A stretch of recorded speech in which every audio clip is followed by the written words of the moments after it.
As the sun sinks and the colors of the day turn, we offer a blessing for the twilight. For twilight is neither day nor night, but in between. We are all twilight people. We can never be fully labeled or defined. We are many identities and loves, many genders and none. We are in between roles and the intersection of histories, or between place and place. We are crisscrossed paths of memory and destination, streaks of light swirled together. We are neither day nor night.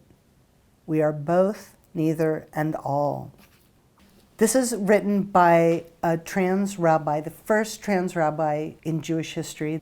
Twilight people, from a very special kind of prayer book, Siddur Sha'ar Zahav, written for and by LGBTQIA plus people.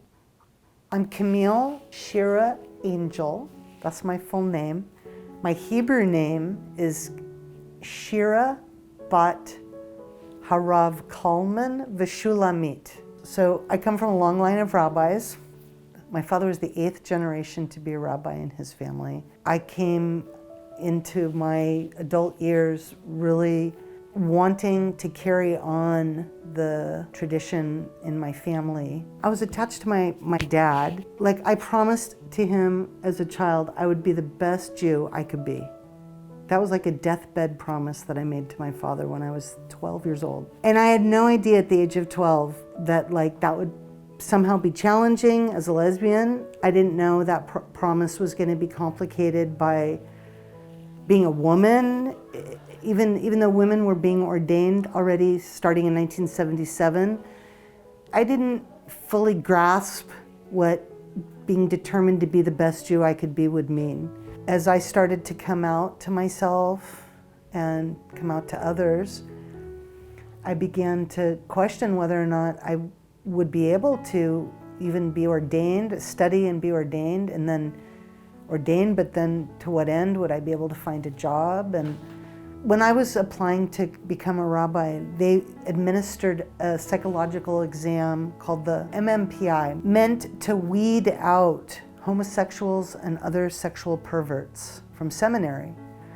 So when I applied to become, even just to study as a rabbi, I was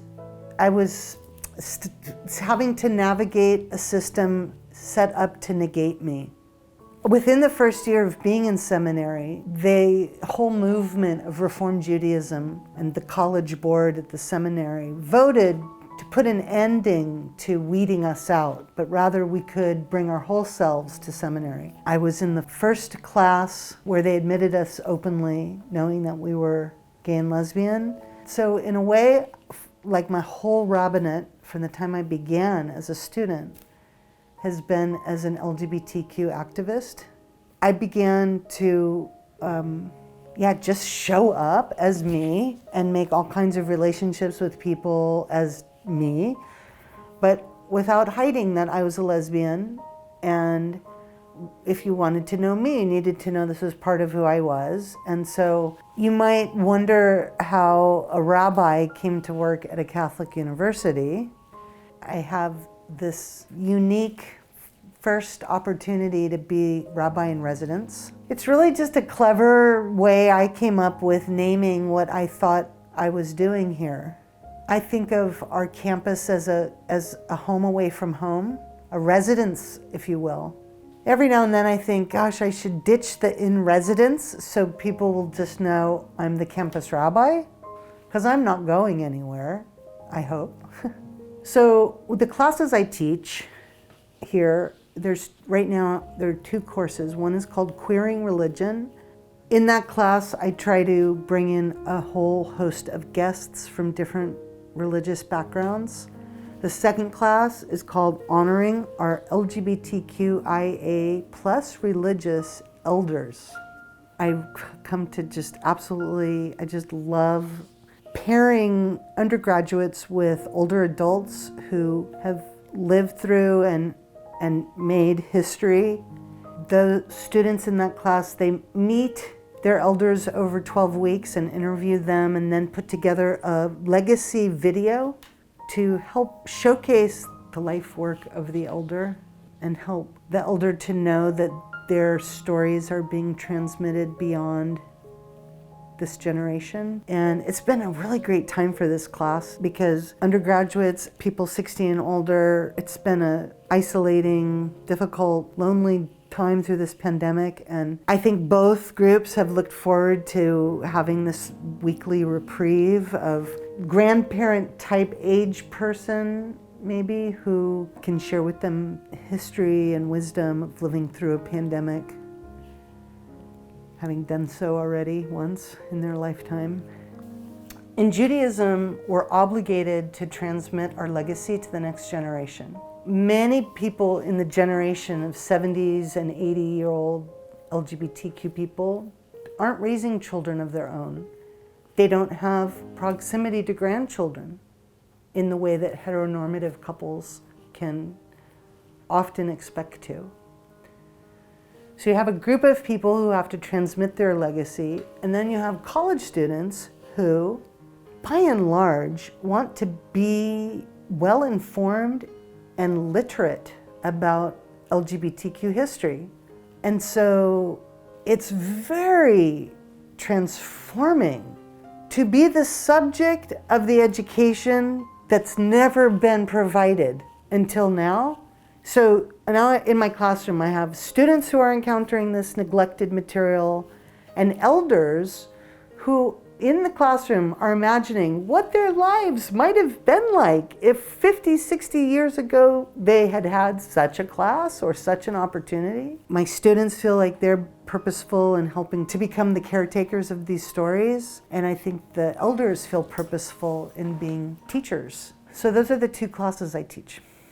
So breaking bread in the binary, religious people break bread, it's a thing we do, that'll be the way we convey that, come on, we'll feed you. Every week at 11:45, actually we meet outside of university ministry and we have a little lunch.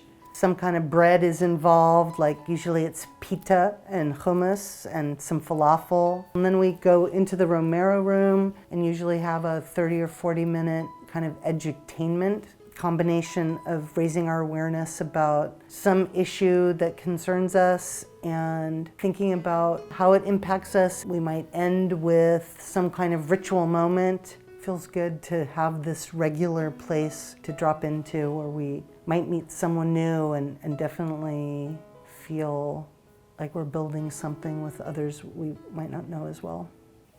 One of the Jesuit values is cura personalis, attention and care of the whole person.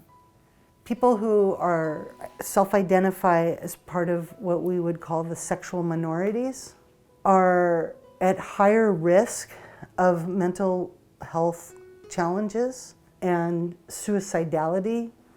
I mean, throughout history, we've been rendered as dangerous. So even though there's been all this radical change in the last, in the last 50 years, it's 50 years versus 3,000 plus years. To me, being the best Jew I can be means, as a lesbian, actively trying to repair that damage and at the same time show off the phenomenal, enduring values that these religions have to offer. If any of this is of interest to you, then introduce yourself to me. I'm almost every day at university ministry. You could take one of my classes and we'll be fast allies forever.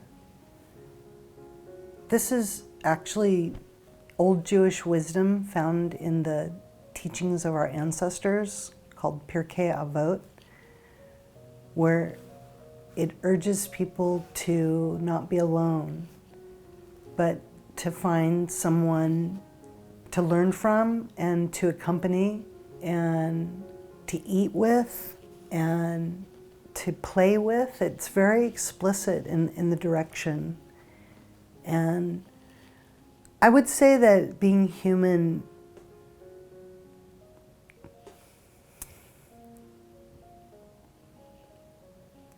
it's really hard. And it seems like it's especially hard now. It's already hard being a human. And I think my message to young people is to work hard, not to be alone. To take it like one step at a time and to find ways to live your best self. And so my advice would be to come to Breaking Bread in the Binary. It's one really safe place to meet other people and practice engaging and building community.